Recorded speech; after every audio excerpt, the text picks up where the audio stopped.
မင်္ဂလာပါရှင်။ကျမနာမည်ကတော့ Cindy ဖြစ်ပါတယ်။ Cindy ရဲ့အပတ်စဉ် podcast season ကနေပြီးတော့ကြိုဆိုလိုက်ပါတယ်။ Cindy ကဒီအပတ်မှာတော့ Cindy ဖတ်ထားတဲ့စာအုပ်လေးတွေအကြောင်းအရာလေးတွေကိုဝေမျှပေးသွားမှာပဲဖြစ်ပါတယ်။ဗီဒီယိုလေးကိုစမကြည့်ခင်မှာ Cindy ရဲ့ Facebook page နဲ့ YouTube channel လေးကို follow နဲ့ subscribe လုပ်ပေးဖို့တောင်းဆိုချင်ပါတယ်။ Cindy ဒီဘက်ပြောမယ့်စာအုပ်လေးကတော့ဒီစာအုပ်လေးပဲဖြစ်ပါတယ်။ Control your mind and master your feelings လို့ခေါ်ပါတယ်။စာရေးသားတဲ့နာမည်ကတော့ Eric Robertson ဖြစ်ပါတယ်။စီးဒီစာအုပ်လေးထဲမှာတော့သူကအပိုင်း2ပိုင်းနဲ့ခွဲထားတယ်ပေါ့နော် breaking overthinking ပေါ့အတွေးလွန်တာကိုဘယ်လိုခြေဖြတ်မလဲဆိုတဲ့အပိုင်းရဲ့နောက်တစ်ပိုင်းကကျတော့ emotions တွေအကြောင်းရေးထားတာဖြစ်ပါတယ်ဒီတစ်ပိုင်းချင်းစီရဲ့အောက်မှာသူက chapter 6ခုစီပါပြီးတော့တည်တည်ချာချာရေးထားတယ်ပေါ့နော်ဒါပေမဲ့ Cindy ကဒီဗီဒီယိုထဲမှာကျတော့ဒီစာအုပ်တစ်အုပ်လုံးရဲ့အကျဉ်းချုပ်ကိုပြောသွားမှာမျိုးမဟုတ်ဘဲနဲ့ဒီ Cindy တို့ဒီ overthinking ဖြစ်တာတွေ stress ဖြစ်တာတွေ anxiety ဖြစ်တာတွေဒါတွေကိုလူတွေကြုံရတယ်ပေါ့နော်အဲ့လိုကြုံတဲ့အခါမှာ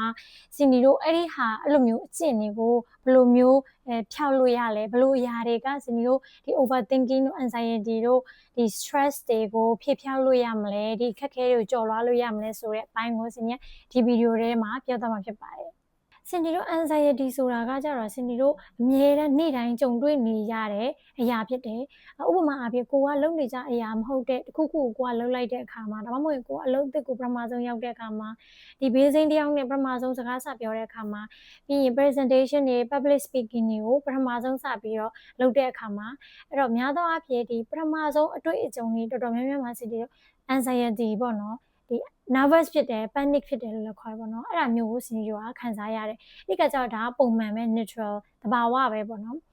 နောက်ပြီးတော့ဒီစိတ်ပူတာ worry ဖြစ်တာကကြတော့ဒီပြဿနာဖြစ်နိုင်ခြေလဲပြဿနာလည်းဖြစ်နိုင်တယ်ပြဿနာကမဟုတ်တာလည်းဖြစ်နိုင်တယ်အဲ့ဒီလိုအရာတွေကိုဒီအနာဂတ်မှာမဖြစ်သေးတဲ့အရာတွေကိုတွေးပြီးတော့ပူတာပေါ့နော်ဒါကကြတော့ worry နဲ့ overthinking ပေါ့နော်ဒီနှစ်ခုပေါင်းလိုက်တာပေါ့နော်ဒါစိတ်ပူပန်တဲ့အဆင့်ပေါ့နော်ဒါပေါ့ဒီ anxiety နဲ့ worry နဲ့ကကြတော့မတူတဲ့အရာနှစ်ခုဖြစ်တယ်ပေါ့နော် anxiety ကလည်းဒီတစ်ခုတည်းကိုခံစားရနိုင်တယ် worry တစ်ခုတည်းကိုလည်းခံစားရနိုင်တယ်ဒါမှမဟုတ်လို့ရှိရင် anxiety ဒီဖြစ်လာတဲ့အခါမှာဒီ worry ကိုပူးတွဲခေါ်လာနိုင်ပြီးတော့ worry ဖြစ်တဲ့အခါမှာဆိုရင်လည်း anxiety ကပူးတွဲပြီးတော့ပါလာနိုင်တယ်ဆိုပြီးတော့သူကဒီစာအုပ်ထဲမှာပြောထားတယ် anxiety ဆိုတာက Cindy တို့ဒီနေ့စဉ်ကြုံတွေ့နေရတဲ့အရာတွေမှာခံစားရနိုင်တဲ့အရာဖြစ်တယ်ပေါ့နော်အဲ့ဒီခါကျတော့ဒီ anxiety ရှိနေကြဆိုရင် Cindy တို့ကိုဒီဘေးအန္တရာယ်တွေကနေပြီးတော့ကင်းအောင် alert ဖြစ်အောင်လုပ်ပေးထားတယ်ပေါ့နော်ခန္ဓာကိုယ်ရဲ့ system ကနေလုပ်ပေးထားတယ်ဆိုတော့ဒါပုံမှန်ရှိတဲ့ level မှာဆိုရင်ဒါခန္ဓာကိုယ်အတွက်ကောင်းတယ်ပေါ့နော်အဲ့လိုမျိုးမဟုတ်ဘဲနဲ့ anxiety တွေအများများလာတယ်ဆိုလို့ရှိရင်ဒါကဒီကိုanxiety disorder တွေဆိုပြီးတော့အများကြီးဖြစ်လာတယ်ပေါ့နော်ဥပမာဆိုရင်တချို့ဆိုရင်စင်ကြောက်တာပေါ့နော်စင်ပေါ်တက်ပြီးတော့ဒီစကားမပြောရဲတာပြီးသွားလို့ရှိရင်ဒီလူတွေနဲ့စကားမပြောချင်လို့အိမ်ထဲမှာပဲ isolate လုပ်နေတာနောက်တစ်ခုကကြတော့ဒီလူများတွေရဲ့ရှေ့မှာဆိုရင်စကားမပြောရဲတာအဲ့ဒါတွေကဆိုလို့ရှိရင်ဒီ anxiety disorder မျိုးစားပေါင်းများစွာတွေကအချို့ဖြစ်တယ်ပေါ့နော်ဒီစာအုပ်ထဲမှာကြတော့အဲ့လိုဒီ anxietyမျိုးစားများစွာဒီထဲမှာအကျဉ်းချုပ်လေးတော့သူပြောထားတယ်အကျယ်တဝင်းတော့မဟုတ်ဘူးပေါ့နော်ဒီနောက်တစ်ခုကတော့ worry ပေါ့နော်စိတ်ပူပန်တတ်တာစိတ်ပူပန်တယ်ဆိုတာလေပုံမှန် level ဆိုလို့ရှိရင်ဒါကောင်းတယ်စိတ်ပူပန်တတ်တဲ့အခါမှာဒါကိုကဒါ plan A plan B plan C ဒါမျိုးတွေလုပ်ပြီးတော့ကိုကကြိုတင်မလိုလားအပ်တဲ့ဒီပြဿနာတွေပေါ်လာတဲ့အခါမှာကိုကြိုတင်ပြီးတော့ဖြေရှင်းနိုင်တယ်ပေါ့နော်အဲ့လိုမဟုတ်ဘဲနဲ့ဒီပုံမှန်ရှိကြတဲ့ပို့ပြီးတော့ဒါအရန်ကိုစိတ်ပူလို့အရန်ကိုအတွေးလွန်တဲ့အခါမှာဆိုရင်ဘာတွေဖြစ်နိုင်လဲခန္ဓာကိုယ်မှာဘာတွေသွားပြီးတက်ရောက်နိုင်လဲပေါ့နော်ဒီစာအုပ်ထဲမှာသူကရေးပေးထားတယ်အဲ့ထဲကတစ်ခုပေါ့နော်ဒါအကြောင်းအရာတစ်ခုကကြတော့ဒီ worry ဖြစ်လို့ရှိရင်သုံးတဲ့ neurons တွေရှိရပေါ့နော်အဲ့ neurons တွေနဲ့တဲ့ဒီ planning နဲ့ဒီ problem solving လုပ်တဲ့အခါမှာဒီသုံးတဲ့ neurons တွေနဲ့ကတူနေတာပေါ့နော်အဲ့ဒါကြောင့်မလို့သူအရန်ကြီးကိုကစိုးရိမ်ကြောင့်ကြတဲ့ပူပန်တတ်တဲ့ overthinking တွေအရန်ဖြစ်တဲ့အခါမှာဆိုရင်တဲ့ဒီ planning ပိုင်းနဲ့ problem solving skill တွေကဒါမထွက်လာတော့ဘူးပေါ့နော်ကြာသွားတယ်ဆိုပြီးတော့သူကပြောထားရပေါ့နော်အဲ့ကြောင့်မို့ Cindy တို့စာမွေးတွေပါဖြေလို့ရှိရင်စိတ်ကိုအေးအောင်ထားရတယ်စိတ်ကိုငြိမ်အောင်ထားရတယ်အဲ့ဒါကြောင့်မလို့ကိုကဒီမိကုန်းတွေကောင်းကောင်းမှတ်မိဖြေနိုင်ပြီးတော့ဒီကိုကြက်ထားတဲ့စာတွေမဟုတ်တဲ့ဒီညံစမ်းမိကုန်းတွေလာရဲဆိုရင်လည်းဒါကောင်းကောင်းစဉ်းစားပြီးတော့ဖြေနိုင်တယ်ပေါ့နော် အဲ့လိုမဟုတ်ဘဲနဲ့တစ်ခါလေကြာရင်ကိုကစာရေးလဲရနေပြီ ready ဖြစ်နေပြီမယ်လို့ကိုကအရန်ကြီးစိုးရိမ်ပူပန်တော့မေကွန်းဘာလဲလာမှလည်းမသိမဖြစ်နိုင်လို့ရှိရင်ဘယ်လိုလုပ်မှလဲကြာရင်ဘယ်လိုလုပ်မှလဲပြီးသွားလို့ရှိရင်ကိုလိုချင်တဲ့အမှတ်တရမဖြစ်ဘယ်လိုလုပ်မှလဲအမှတ်60မပြည့်ရင်ဘယ်လိုလုပ်မှလဲဒါမျိုးတွေworry အရန်ဖြစ်တဲ့အခါမှာဆိုရင်စာမွေးဖြစ်နေတဲ့အချိန်မှာဆိုရင်ဒါကိုယ့်ရဲ့ဒီ problem solving skill ပေါ့နော်ပြဿနာဖြေရှင်းတဲ့အဖြေရှာတဲ့ဒါတွေကိုရော့ကျစေရပေါ့နော်ပူပန်ကြောင်းကြစိုးရိမ်နေတဲ့အရာတွေတော်တော်များများဆိုတာကဒါမဖြစ်သေးတဲ့အရာတွေကိုစင်ဒီတို့ကကြိုပြီးတော့စိတ်ပူနေတာပေါ့နော်ပြဿနာမဖြစ်သေးတဲ့အရာတွေကိုအဲ့လိုဖြစ်သွားရင်ရောဆိုပြီးတော့အဲ့လိုမျိုးစိတ်ပူတာပေါ့နော်ဒါမျိုးမျိုးဖြစ်နိုင်တယ်လူတိုင်းတယောက်နဲ့တယောက်နဲ့မတူဘူးဒါကိုယ့်ရဲ့ဒါပညာရေးမှာကိုကဆိုရင်ပူပန်တာလည်းဖြစ်နိုင်တယ်ကိုကအကြောင်းချောက်ထားတယ်ဒီအကြောင်းကိုမရဘူးဆိုရင်ဘယ်လိုလုပ်မှလဲစီးပွားရေးလုပ်ထားရလို့ဆိုလို့ရှိရင်လည်းဒီစီးပွားရေးဥပမာဒီကိုကထုတ်ကုန်ထုတ်လိုက်တယ်ဒီထုတ်ကုန်ကိုဝယ်တဲ့လူမရှိလို့ရှိရင်ဘယ်လိုလုပ်မှလဲအစရှိတဲ့ဖြစ်ပေါ့နော်အရှိရေးမှာတော့ဒါအများကြီးပဲပေါ့နော်ဒါလူတယောက်နဲ့တယောက်ဒါဒီအဲ့ဒီအရာတွေကတော့မတူနိုင်ဘူးဒါပေမဲ့တူညီတဲ့ချက်ကကြတော့စင်ဒီတို့စိတ်ပူတဲ့ခါမှာဆိုရင်ခုနပြောခဲ့သလိုပဲမဖြစ်ပြဿနာမဖြစ်သေးတဲ့အရာတွေကိုစင်ဒီတို့ကအရင်ကြိုတွေးပြီးတော့ဒါစိတ်ပူနေတာပေါ့နော်စင်ဒီကိုယ်တိုင်ကလည်းအဲ့လိုမျိုး overthink အရင်ဖြစ်တယ်မဖြစ်သေးတဲ့အရာတွေကိုစင်ဒီအဲ့လိုတွေးပြီးတော့စိတ်ပူတယ်ဘယ်လောက်တောင်တွေးလဲဆိုရင်ဥပမာဆက်လေကားစီးနေတာမှာဒီဆက်လေကားထဲမှာညက်သွားလို့ရှိရင်ရောအဲ့လိုပောက်ကရစားအဲ့လိုခေါင်းထဲမှာအတွေးတွေအများကြီးပေါ့နော်မဖြစ်သေးတဲ့ဟာတွေကိုပဲအဲ့လိုကြိုးပြီးတော့တွေးပြီးတော့အဲ့လိုပူနေရပေါ့နော်အဲ့လိုမျိုးပူနေတဲ့ခါကျတော့ကိုယ့်အတွက်ဘာဖြစ်လာလဲဆို overthink အရင်များတဲ့သူတွေကစင်ညကြလို့ရှိရင်ကောင်းကောင်းအိတ်မပြောတာမျိုးတွေခန္ဓာကိုယ်ကအဲ့လောက်ထိလှုပ်ရှားသွားလာနေရတာမျိုးမဟုတ်ဘဲနဲ့စိတ်ပင်ပန်းလူပင်ပန်းဖြစ်နေတာမျိုးတွေစားခြင်းစိတ်မရှိတာမျိုးတွေဒါမျိုးပေါ့နော်ဒါလူတယောက်နဲ့တယောက်နဲ့တော့လက္ခဏာရမတူနိုင်ဘူးအဲ့လိုမျိုးအရာတွေကိုခံစားရနေတယ်ကြာလာလို့ရှိရင်ဒါစင်ကြီးရဲ့ခန္ဓာကိုယ်အတွက်မကောင်းဘူးပေါ့နော်ကြာလာလို့ရှိရင်နှလုံးရောဂါတွေပါအဲ့လောက်ထိတောင်ဖြစ်နိုင်တယ်စိုးရင်ပူပန်လွန်တည်ရမှာအဲ့လိုမျိုးတွေဖြစ်တဲ့အခါကျတော့အဲ့ကြောင့်မလို့စင်ကြီးကဒီအဲ့လိုမျိုး overthink ကိုလိုတာလောက်ပဲလုပ်မယ်ပေါ့နော်မလိုတဲ့အရာတွေကိုမပူပန်မိဖို့စင်ကြီးတို့ဘယ်လိုမျိုးချော့ချလို့ရမလဲပေါ့နော်အဲ့ဒါတွေကိုစင်ကြီးကဒီစာအုပ်ကနေဖတ်ပြီးတော့ဒီစာအုပ်ထဲမှာပါတဲ့ဒီအချက်လေးတွေကိုစင်ကြီးကပြပေးသွားမှာပါဒီစာအုပ်ထဲမှာတော့အချက်လေးတွေတော်တော်များများရေးထားတယ်ပေါ့နော်ဒါပေမဲ့အဲ့ထဲကနေပြီးတော့စင်ကြီးအချို့အချက်လေးတွေကြတော့စင်ကြီးဖယ်လိုက်တယ်ဒီတကယ်ကောင်းပြီးတော့ကိုယ့်အတွက်တကယ်အသုံးချလို့ရမယ့်အချက်လေးတွေကိုပဲစင်ကြီးကနှုတ်ပြီးတော့ပြောသွားမယ်ပေါ့နော်ပထမတစ်ခုကတော့ကိုကမသေးချာမရေရာမသိသေးတဲ့အရာတွေကိုကိုကကြိုတွေးပြီးတော့ပြဿနာဖြစ်တွေးပြီးတော့ကိုကစိတ်ပူနေတယ်ဆိုလို့ရှိရင်ပေါ့နော်အဲ့လိုမျိုးစိတ်ပူနေမဲ့အစားကိုကငွေကြေးစိတ်ပူနေရလားဒါမှမဟုတ်ပညာရေးစိတ်ပူနေရလားဘယ်အရာကိုပဲစိတ်ပူနေကိုစိတ်ပူနေတဲ့အရာကိုဒါတိတိလေးခွဲပြီးတော့ကိုအခုဘာလုပ်နိုင်လဲငွေကြေးကြောင့်စိတ်ပူနေရဆိုလို့ရှိရင်လည်းအခုငါဘာလုပ်နိုင်လဲဒီပတ်စံစုနိုင်တယ်ဆိုငါဘယ်လောက်ကိုစုနိုင်မလဲကိုစုနိုင်တာကိုပဲကိုစုမယ်ပြီးတော့ရှင်ငါပတ်စံဘယ်လောက်ရှာနိုင်ထပ်ပြီးတော့ရှာနိုင်လဲရှာနိုင်တယ်ဆိုရင်လည်းထပ်ပြီးတော့ရှာမယ်ဒါမျိုးအခုလက်ရှိကိုဘာလုပ်နိုင်လဲကိုတွေးပြီးတော့အဲ့တွေးနိုင်တာကိုလုပ်ပေါ့နော်လုပ်နိုင်တာကိုလုပ်ပေါ့နော်နောက်တစ်ခုကျတော့တယောက်နဲ့ဒီကို relationship မှာပေါ့နော်တငယ်ချင်းနဲ့ပဲဖြစ်စေဒါကိုယ့်ရဲ့ partner ပေါ့နော်ဒီကောင်လေးနဲ့ပဲဖြစ်စေကောင်မလေးနဲ့ပဲဖြစ်စေကိုယ့်ရဲ့မိဘနဲ့ပဲဖြစ်စေသူကတခုခုပြောလာတဲ့အခါမှာသူပြောတဲ့ဟာရဲ့ဒီနောက်ွယ်ကအရာကိုစင်ဒီတို့ကိုယ့်အနေကိုကောက်ချက်မချနဲ့ပေါ့နော်ဥပမာ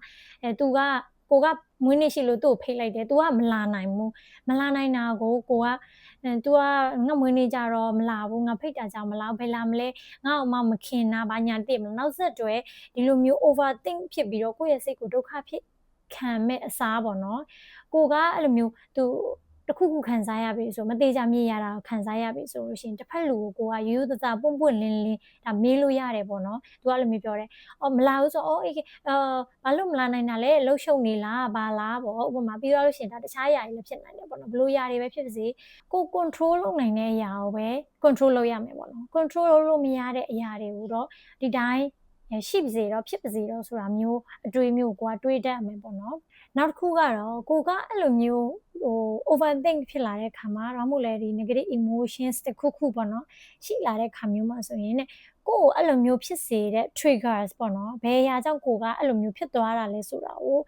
စီနိုရှာဖွေရမယ်ပေါ့နော်အဲ့ဒါဆိုရင်စီနိုဘာလုပ်လို့ရလဲဆိုတော့စီနိုချရေးလို့ရတယ်ပေါ့နော်ဒါကတော့ကိုက overthinking ဖြစ်နေတယ်ဆိုတာကိုကဒီ emotion ရှိနေတယ်ဆိုတာကိုစီနိုကိုယ်တိုင်သိဖို့လိုတယ်ပေါ့နော်အဲ့လိုသိလာတဲ့ခါမှာစီနို triggers ကိုရှာလို့ရမှာပေါ့နော်ဘယ်လိုချ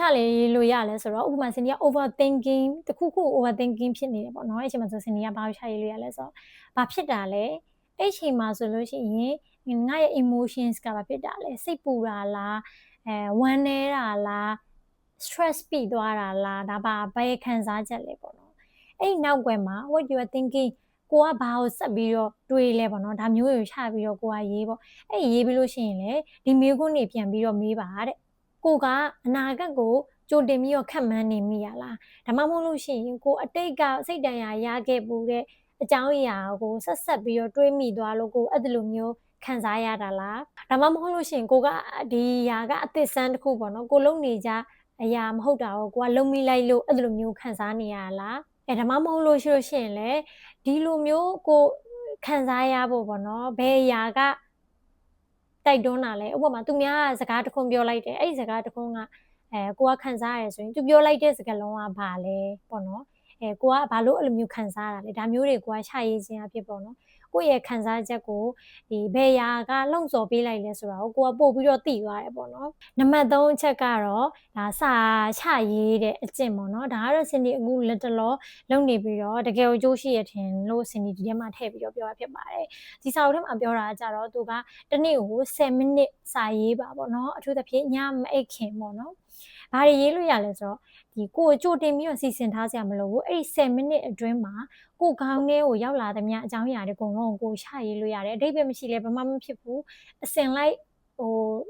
မလာလို့လဲဘာမှမဖြစ်ဘူးချရေးလိုက်10မိနစ်စင်ကြီးတို့စာချရေးပြီးသွားပြီဆိုလို့ရှိရင်တော့တဲ့အဲ့ဒါတွေကိုပေါ့နော်အမျိုးအစားခွဲလိုက်ပေါ့နော်ကိုချရေးလိုက်တဲ့ကို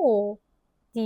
ပူပန်စီတဲ့အရာတွေကဘာတွေလဲပေါ့နော်ဘာဘလို့တွေခွဲလို့ရလဲဆိုတော့ဥပမာအဖြစ်စီလိုငွေရေးကြေးအကြောင်းစိတ်ပူနေရလားဒါပညာရေးအကြောင်းစိတ်ပူနေရလားပြီးသွားတဲ့ခါကျရင်ဒါ relationship ပြဿနာတွေအကြောင်းစိတ်ပူနေရလားတကယ်ချင်းတွေနဲ့ဖြစ်ရင်ဖြစ်မယ်မိသားစုနဲ့ဖြစ်ရင်ဖြစ်မယ်ပြီးရခါမှာဒ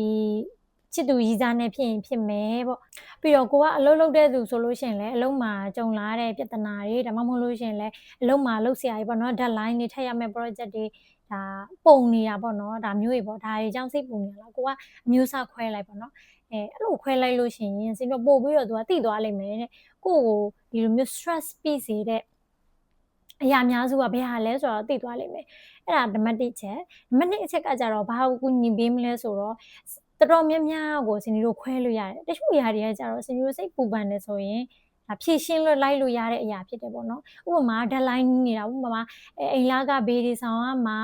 နောက်ပြီးတဲ့ခါကျလို့ရှိရင်ဒီအလုံးမှာ project deadline တွေအမိထားမှာဒါတွေကျစင်ဒီတို့ပူတဲ့အရာတွေကိုမဖြည့်ရှင်းလို့ရတဲ့အရာတွေပေါ့နော်အဲ့ဒါတွေဆိုရင်ဒါစင်ဒီတို့ဒါ deadline တွေကိုဆင်လိုက်မယ်ပေါ့နော်ဥပမာဘယ် project ကအရင်ပြီးအောင်လုပ်ကမှာလဲဒါပေါ့ဒါတွေကိုဆင်လိုက်မယ်ပြီးတော့ဒီ relationship နဲ့ဆိုင်တဲ့ပြဿနာတွေဆိုလည်းတချို့ຢာတွေက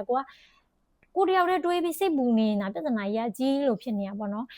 ကိုကတေချာဒီဟာကိုဘေးလူတယောက်အနေနဲ့ဒါဖတ်ကြည့်ပြီးတော့ဘယ်လိုဖြေရှင်းလို့ရနိုင်မလဲသူနဲ့ကိုနဲ့ကြမှာဒါ communicate လုပ်လိုက်ပေါ့နော်စကားလေးပေါ့ပေါ့ပါပြောလိုက်ရုံနဲ့လည်းဒါဖြေရှင်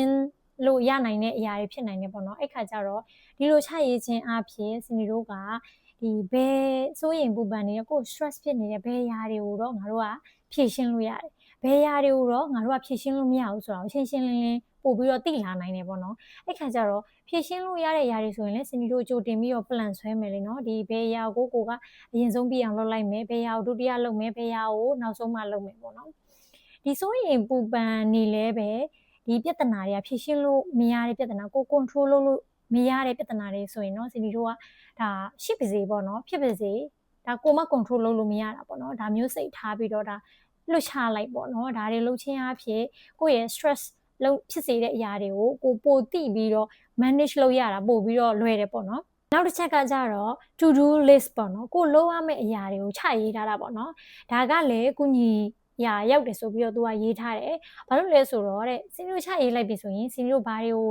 လောက်ရမလဲဆိုတော့စင်တို့သိတယ်ပြီးသွားပြီဆိုရင်လည်းစင်တို့အမှန်ကြည့်ချစ်လိုက်တယ်အကြောင်းစိတ်ထဲမှာရှင်းသွားတယ်ပေါ့နော်အဲ့လိုမဟုတ်ဘဲနဲ့ကိုကချမရေးထားဘူးဆိုရင်ကိုခေါင်းထဲမှာတကူးတစ်ခါတွေးနေရပေါ့နော်မနေ့ကညရင်ဘာလို့ရမယ်ဘာလို့ရအောင်မယ်ဒီနေ့ညကျရင်ဘာလို့ရအောင်မယ်ဘာလို့ရအောင်မယ်အဲ့လိုမျိုးတွေးနေရပေါ့နော်အဲ့လိုမျိုးတွေးမှစာချရေးထားတယ်ဆိုရင်ဒါကအဲ့ဒီတွေးနေတဲ့အရာကိုရှင်းလင်းပြနိုင်တယ်ပေါ့နော်နောက်ပြီးတော့ဒီကိုကတပတ်တာမတိုင်ခင်ပေါ့နော်ဥပမာကိုယ့်ရဲ့အလုပ်ကတင်းလာစားတယ်ကိုယ့်ရဲ့အကြောင်းကတင်းလာစားတယ်ဆိုရင်ဒီ weekend ပေါ့နော်စနေပဲဖြစ်ဖြစ်တင်းငွေပဲဖြစ်ဖြစ်ကိုကြိုက်တဲ့ရက်ကိုရွေးပါတယ်ရွေးပြီးတော့ကိုကတပတ်စာကိုကြိုတင်ပြီးတော့ to do list လုပ်ပါပေါ့နော်ကိုဒီတပတ်မှာဘာတွေလုပ်ရမလဲပေါ့နော် Monday Tuesday ပေါ့နော်ရက်ဆင်လိုက်ရေးပြီးတော့ဒီတနင်္လာနေ့မှာဆိုရင်ငါဘာလေးတွေလုပ်မယ်ရေးထားတယ်ပေါ့နော်ဒီအင်္ဂါနေ့ဆိုရင်ဘာလေးတွေလုပ်ထားမလဲတစ်ပတ်စာကိုကြိုပြီးတော့သူကရေးထားပါပေါ့အဲ့ဒါရေးတဲ့အပြင်ကိုလည်းပဲတနေ့တာရဲ့ညရောက်တဲ့ခါမှာပေါ့နော်မန်ဒေးရဲ့ညရောက်သွားပြီဆိုလို့ရှိရင်လေဒီကိုရေးထားတဲ့ဟာတွေတဲမှာကိုဘယ်ဟာတွေပြီးပြီလဲကိုပြီးတဲ့ဟာလေးတွေကိုအမှန်ချစ်ချစ်လိုက်ပေါ့နော်မပြီးတဲ့ဟာလေးဆိုရင်လေဒါစင်ဒီတို့နောက်ရက်လောက်ရမယ့်ထဲကိုဒါပေါင်းပြီးတော့ဒါထည့်လိုက်မယ်ပေါ့တခါကျရင်ကိုလောက်ထားတဲ့ list အကုန်လုံးလည်းကိုမပြီးဘူးလေနော်မပြီးတဲ့ဟာတွေဆိုရင်လေဒါဟိုဘက်ရက်ကိုရွှေ့ပြီးတော့ဒါပြောင်းရေးပေါ့နော်ဒါအင်္ဂါနေ့ရောက်လို့ညရောက်ဒီဆိုလို့ရှိရင်လည်းပဲဒီ list ကိုပြီးသွားတဲ့ဥစ္စာတွေကိုမှန်ကြည့်ရှင်းမယ်ပြီးသွားတော့ဒီမပြီးတဲ့ဟာလေးကိုနောက်နေ့ကိုထပ်ပြီးတော့နောက်နေ့မှပြီးမြောက်အောင်လုပ်မယ်ပေါ့နော်ဒီလိုမျိုး to do list တွေလုပ်ထားခြင်းအဖြစ်ပေါ့နော်စင်တို့ခေါင်းမှာဒီတွေးနေရတဲ့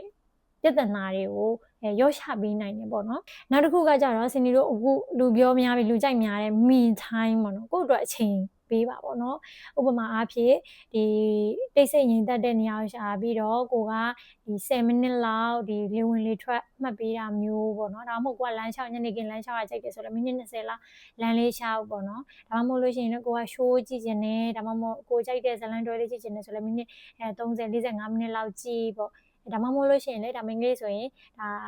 skin care လုပ်တယ်ဆိုလို့ရှိရင်စိတ်အပန်းဖြေရလို့ခံစားရတဲ့အတွက်ကြောင့် skin care တယ်ပေါ့ဒါကတော့ကိုယ်အကြိုက်နဲ့ဒါကိုမူတည်ပြီးတော့ကိုပျော်ရွှင်တာလေးကိုလည်းလုပ်ဖို့နေ့တိုင်းကိုအချိန်ပေးရမယ်ပေါ့နော်နောက်တစ်ချက်ကတော့ဘယ်တော့ပြောမယုံမှဖြစ်တဲ့ရေးကြည့်အချက်ပေါ့နော်ဒါကတော့သူကတော့နေတိုင်းလေ့ကျင့်ခန်းလုပ်ပါလို့ပြောထားတယ်ဒီစာအုပ်ထဲမှာတော့တစ်ပတ်ကိုဘယ်နှစ်ကြိမ်လုပ်ပါဘယ်လောက်လုပ်ပါသူအဲ့လိုမျိုးမပြောထားဘဲနဲ့တစ်နေ့ကိုတော့တဲ့အနည်းဆုံးပေါ့နော်မိနစ်30လောက်တော့ဒါလေ့ကျင့်ခန်းလုပ်ပေးပါပေါ့နော်အဲ့လေ့ကျင့်ခန်းလုပ်ခြင်းအပြင်ဒါစင်တို့သိတဲ့အတိုင်းပဲလေ့ကျင့်ခန်းလုပ်တယ်ဆိုလို့ရှိရင်ဒါကိုယ်ခန္ဓာကိုယ်အတွက်ကောင်းတဲ့ဟော်မုန်းတွေကိုထွက်တယ်ပြီးတော့ခါကျတော့စင်တို့ခေါင်းမှာအတွေးတွေများနေတဲ့ခါမှာဆိုရင်စင်တို့ကလမ်းကိုရှာပြီးတော့တွေ့မှာမဟုတ်ဘူးကိုအတွေးနဲ့ကိုပိတ်မိနေမှာဖြစ်တယ်အဲ့ခါကျတော့အဲ့လိုအတွေးကိုရက်သွားအောင်လုပ်နိုင်တာကကျတော့စင်ဒီတို့ခဏကိုရဲ့အားကိုသုံးပြီးတော့ခဏကိုကလှုပ်ရှားနေတာပေါ့အဲ့ဒါကြောင့်မလို့တချို့လူတွေစင်ဒီတို့ကိုရီးယားကရမယ်ဆိုရင်လည်းတွေ့ပြီမှာသူတို့အရန်စိတ်တူလာပြီးသူတို့အတွေးတွေများလာပြီဆိုရင်သူတို့ပြေးကြတာလေအရန်ပြေးတာအဲ့ဘာလဲဆိုတော့အဲ့လိုမျိုးပြေးနေတဲ့အချိန်မှာဆိုရင်စင်ဒီတို့ရဲ့အုံနောက်ကဒီတွေးတောတာကနေပြီးတော့ထွက်နိုင်သွားတယ်ပေါ့နော်ပြီးတော့ကိုယ့်အတွက်ကောင်းတဲ့ဒါဟော်မုန်းတွေလည်းထွက်တယ်လေ့ကျင့်ခန်းလုပ်တယ်ဆိုလို့ရှိရင်ကောင်းကောင်းမွန်မွန်လည်းအိပ်ပျော်တယ်ပြီးတော့ skin လည်းလှတယ်ပြီးတော့စင်ဒီတို့ဒီ negative emotions တွေဒီ overthink ဖြစ်တာတွေကနေကြော်လွှားနိုင်တယ်ဆိုတော့ဒါသူကတနေ့ကိုမိနစ်30အနည်းဆုံးလေ့ကျင့်ခန်းလုပ်ပေးပါလို့ပြောထားပါတယ်နောက်တစ်ချက်ကကြတော့ဒီ mindfulness ကိုလေ့ကျင့်ဖို့ပေါ့နော်ဒီ mindfulness အကြောင်းကိုကြတော့ဒီဘယ်လိုမျိုးပြောထားလဲဆိုတော့အခုနောက်ပိုင်းလူတွေကပေါ့နော် social media addiction တွေဖြစ်လာတယ်အဲ့ကကြတော့ဖုန်းမနက်ခင်းမိုးလင်းတာနဲ့စင်တို့မျိုးလုံးပွင့်လိုက်တယ်ဆိုတော့ねဖုန်းကိုစပြီးတော့ကြည့်မိရဲပြီးတော့လို့ရှိရင်ထမင်းစားရင်းနဲ့စင်တို့ဖုန်းကြည့်ရင်းနဲ့ထမင်းစားတယ်ဒါမှမဟုတ်ဇကားကြည့်ရင်းနဲ့ထမင်းစားတယ်ပြီးရင်စင်တို့အဝတ်စားခောက်တာပဲဖြစ်ဖြစ်အဲ့အမျိုးဆိုရင်စင်တို့ဘေးမှာအတန်အနေနဲ့ဖွင့်ထားတယ်ရေရှိုးတဲ့ခါမှာဆိုရင်လည်းစင်တို့တရှင်းတွေဖွင့်ထားတယ်ဒါမျိုးတွေပေါ့နော်ကိုဘာပဲလုပ်နေဥပမာကိုတနေရာသွားနေရဆိုရင်လည်းရထားပေါ်မှာဖုန်းကြည့်ပြီးတော့သွားတယ်ဒါအမျိုးမျိုးပဲပေါ့နော်ဘယ်ဟာကိုပဲလုပ်နေပြီစင်တို့ social media ကိုသုံးတာများတယ်ပေါ့နော်အဲ့ဟာကြီးကဘာဖြစ်နိုင်လဲဆိုရင်စင်ဒီထားမိတာကြောင့်စင်ဒီမေ့တတ်တာပေါ့နော်ကိုလှုပ်လိုက်တဲ့အရာကိုပဲကိုကတိတိကျကျသိမနေဘူးပေါ့နော်ဒီလမ်းကဒါကိုဖြတ်သွားနေကြလမ်းပဲဒါပေမဲ့လို့အဲ့ဒီလမ်းမှာဘာရှိလဲဘယ်လိုမျိုးဒါအဲ့ဒါတွေကိုကိုကတေချာသိမနေရပေါ့နော်ဘာလို့လဲဆိုတော့လမ်းသွားတဲ့ချိန်မှာလဲလမ်းသွားတာစင်ဒီအာယုံမရနေဘူးစင်ဒီဖုန်းကတခုခုနားထောင်နေရပဲဖြစ်ဖြစ်တခုခုကြည့်နေရပဲဖြစ်ဖြစ်ဥပမာရထားပေါ်မှာဆိုလို့ရှိရင်လဲဒါဘယ်မှတ်တိုင်ပြီးရင်ဘယ်မှတ်တိုင်ပြီးရင်ဘယ်မှတ်တိုင်ဆိုတော့အဲ့လိုမျိုးတိတ်ပြီးတော့သတိမထားမိတော့ဘူးဖုန်းများသောအားဖြင့်စင်ဒီဖုန်းကြည့်နေရပေါ့နော်အဲ့ဒါတွေကိုစင်ဒီသွားပြီးတော့သိထားမိရဲ့ဒီညပိုင်းနေကောင်းကောင်းအိတ်မပြောဘူးဒါမျိုးဖြစ်လာပေါ့နော်အဲ့ကြောင့် तू က mindfulness ကိုလေ့ကျင့်ကြည့်ပါပေါ့နော် mindfulness ဆိုတာကစင်တို့ထမင်းစားနေရဆိုရင်ထမင်းမစားပေါ့နော်တစ်ချိန်မှာတစ်ခုပဲလုပ်ပေါ့နော်ဒီ multitasking ကိုမလုပ်နဲ့ပေါ့နော်ရေချိုးရင်လည်းရေပဲချိုးရေချိုးလို့ရှိရင်လည်းရေရဲ့အေးမြမှုရေရဲ့ပူမှုရှမ်ပူရဲ့အနံ့ဒါရေချိုးစပြာရဲ့အနံ့ဒါမျိုးတွေကို mindfulness ဖြစ်ဆိုတာကြည့်ဖို့ပေါ့နော်ပြီးထမင်းစားရဆိုရင်လည်းဒါထမင်းရဲ့ဟ င်းရဲ့အရာသာပေါ့နော်ဒါမျိုးတွေကိုတွေးပြီးတော့စားဖို့ပေါ့နော်လမ်းသွားတဲ့ခါဆိုရင်လမ်းသွားပြီးပတ်ဝန်းကျင်ကိုသတိထားပြီးတော့ကြည့်ဖို့လမ်းသွားနေတာကို mindfulness ဖြစ်ဖို့ပေါ့နော်ဒီအကြောင်းအရာတော့စင်ဒီကဒါသိပြီးတော့မလေ့လာသေးတဲ့အတွက်ကြောင့်ထဲထဲဝင်တော့စင်ဒီမသိဘူးပေါ့နော်အဓိကပြောချင်တာကဒီစာအုပ်ထဲအကြောင်းအရာရယ်ဆိုရင်ကိုလုံးနေတဲ့အရာကိုကိုကတခုတည်းအားစိုက်လုပ်ဖို့ပေါ့နော်နောက်ဆုံးတစ်ခုအနေနဲ့ကတော့သူကပြောလိုက်ရဲဆိုတော့ကိုယ့်ရဲ့ဘဝထဲမှာ healthy relationship တွေကိုတိစောက်ပါပေါ့နော်ကိုယ့်ရဲ့ဘဝထဲမှာ toxic people တွေရှိနေတဲ့အခါမှာဒါမှမဟုတ်လို့ရှင် dangerous ဖြစ်တဲ့ people တွေရှိနေတဲ့အခါမှာဆိုလို့ရှိရင်လေသူတို့နဲ့တတ်နိုင်တဲ့လောက်စစ်တယ်ဖြစ်ပါပေါ့ဝေးနေပါပေါ့ဒါပေမဲ့စနေမြင်နဲ့ပြောရမယ်ဆိုလို့ရှိရင်ဒါစနေတို့ဘဝမှာလူတွေအများကြီးတွေ့နိုင်တယ်ကိုယ့်အတွက် toxic ဖြစ်နေတဲ့လူလည်းရှိတယ်လို့ကိုကလည်းသူများအတွက် toxic ဖြစ်နေတာဒါမှမဟုတ် dangerous ဖြစ်တာလည်းဖြစ်နိုင်တယ်ပေါ့နော်အဲ့ဒါကြောင့်မလို့သူနဲ့ကိုယ်နဲ့ relationship မကောင်းနိုင်လဲသူကအဲ့လိုဖြစ်နေတယ်ဆိုပြီးတွေးလို့မရအောင်ဒါကိုကိုလည်းပြန်ပြီးတော့မေးရမယ်တစ်ခါကျရင်ကိုကလည်း toxic ဖြစ်နိုင်တာပဲနော်အဲ့ခါကျတော့ကိုဖြစ်နေတယ်ဆိုရင်လည်းဒါကိုဒါပြုပြင်ရအောင်ပေါ့နော်ဒီစာအုပ်ထဲမှာကျတော့ဒါသူများကဒီ toxic ဖြစ်နေတဲ့အခါမှာကိုတို့အန်ဒီရရှိနေတဲ့အခါမှာဆိုလို့ရှိရင်ဒါကိုဘလို့လုပ်လို့ရလဲပေါ့နော်ဒါကိုသူကပြောထားပါတော့ toxic ဖြစ်တဲ့လူတွေဆိုတာသူကဘလို့လူတွေလဲဆိုတော့ဒီနံပါတ်1အနေနဲ့ဆိုလို့ရှိရင်ကြတော့ဒီတကူကောင်းအရန်ဆန်တဲ့သူပေါ့နော်တကူကောင်းအရန်ဆန်နေဆိုတာအရာမှာဖြစ်နိုင်တယ်ပေါ့နော်ဘယ်ရာပဲဖြစ်ဖြစ်ဥပမာကိုလှုပ်လိုက်တဲ့အရာကိုဝင်ပြီးတော့ credit ဝင်ယူသွားတာသူလုပ်ပါတယ်ဆိုပြီးတော့ဝင်ယူသွားတာဒါမှမဟုတ်လို့ရှိရင်တချို့လူတွေကြတော့သူတခုခုအောင်မြင်ဖို့ဆိုရင်ဘယ်သူ့ကိုပဲဖြစ်ဖြစ်ချနင်းလို့ရတယ်ပေါ့နော်ချနင်းရဲတဲ့သူပုံစံမျိုးပေါ့နော်နောက်တစ်ယောက်ကကြတော့ victim အရင်ဖြစ်တယ်လို့ तू ကပဲခံရတဲ့သူနေရာမှာနေတဲ့လူမျိုးပေါ့နော်ဘယ်သူပဲဖြစ်ဖြစ်သူခံလိုက်ရပါတယ်ပုံစံမျိုးနေတဲ့သူနောက်တစ်ခုကကြတော့သူများကိုပဲအရင်ဒါ blame နေသူပေါ့ဒါကတော့ victim သူကသူ victim place တဲ့လူနဲ့တော့အတူတူပဲလို့စနေချင်တယ်ဒါတစ်ခုခုဖြစ်လာတဲ့အခါမှာဆိုရင်ဒါသူများကိုပဲ blame တာပေါ့နော်အပြစ်တင်တာပေါ့နော်အဲ့လိုလူမျိုးပြီးတော့နောက်တစ်ချက်ကကြတော့ကိုနဲ့သူနဲ့ဆက်ဆံရေးမှာဒီကိုကသူနဲ့စကားပြောပြီးတိုင်းကိုကသူ့အတွက်အရေးမကြီးဘူးလို့ဒ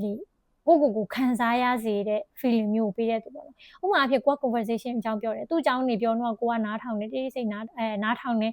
ပြန်မေးတယ်စိတ်ဝင်စားရှိရပေါ့ဒါပေမဲ့ကို့အကြောင်းကိုစပြီးတော့ပြောလိုက်ပြီဆိုတာနဲ့ तू ကဘာမှမဟုတ်တယ်လို့အရေးမကြီးတယ်လို့ဒီစိတ်ဝင်စားစရာမကောင်းတယ်လို့မျိုးအဲ့လိုမျိုးပြုမှုတဲ့သူမျိုးပေါ့ဒါဆိုရင်လေဒါ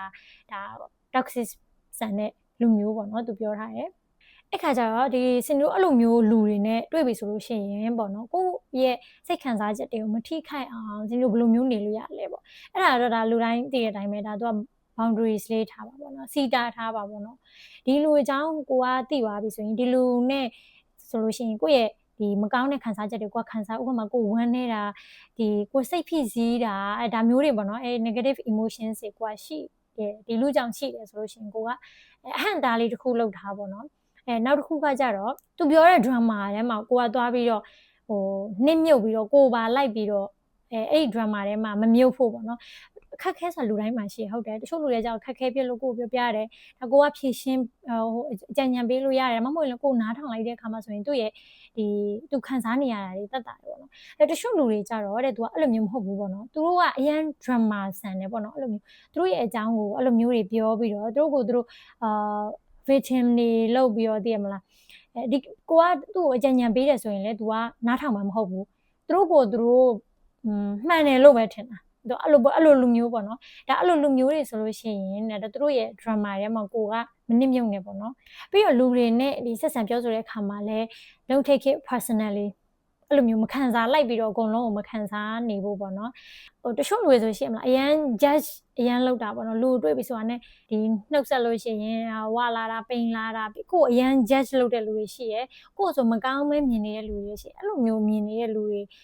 ပဲအမြဲတမ်း blame နေတဲ့လူဒါမျိုးတွေနဲ့ကိုကကြုံတွေ့ရပြီဆိုလို့ရှိရင်အဲ့ဒါကငါလိုလူမျိုးဖြစ်နေလို့အဲ့လိုပြောနေတာမဟုတ်ဘူးခါကြိုက်ဘာလို့လဲဆိုတော့သူတို့ကိုယ်တိုင်ကအဲ့လိုလူမျိုးမလို့ပေါ့နော်ဥပမာသူတို့ရဲ့ရုပ်ရည်ဒါမှမဟုတ်သူတို့ရဲ့ပညာရေးသူတို့ရဲ့တစ်ခုခုပေါ့နော်အဲ့ဒီဟာကိုသူတို့က insecure ဖြစ်တဲ့အခါမှာဆိုရင်သူတို့ကိုသူတို့မထုတ်နိုင်မင်းနဲ့သူများကိုသူတို့ကလိုက်ပြီးတော့ပြောတာပေါ့နော်ဥပမာကိုယ့်ရဲ့ရုပ်ရည်ကြောင့် insecure ဖြစ်နေတဲ့လူဆိုရင်သူများကိုကြည့်ပြီးတော့ဟဲ့မျက်လုံးရံပြူးလိုက်တာဟိုဟာကြီးကဗာလဲအရက်ကပုတ်လိုက်တာအသားကမဲလိုက်တာအစရှိတဲ့ဒါမျိုးတွေပြောတယ်ပေါ့နော်ဒါမျိုးတွေပြောရဲဆိုရင်ကိုကဒါရုပ်ဆိုးနေလို့ကိုကအဲ့လိုမျိုးမလို့အဲ့လိုပြောနေရမှာမဟုတ်ဘူးတကယ်တော့ဒါသူတို့ရဲ့ပုံစံကသူတို့ကအဲ့လိုမျိုးဖြစ်နေလို့ကို့မှ तू အဲ့လိုပြောမှာမဟုတ်တခြားသူတွေဆိုရင်လည်း तू အဲ့လိုပြောမှာပဲ तू ကဘယ်သူနဲ့ပဲဖြစ်ဖြစ်အဲ့လိုပြောမှာပဲအဲ့ဒါကိုကိုကလိုက်ပြီးတော့ခံစားနေရင်လည်းကိုက ခံစားလိုက်ရပြီးတော့ဒီစိတ်ညစ်သွားတာပဲဖတ်တင်နေပေါ့နော်သူပြောချင်တာလို့ပါ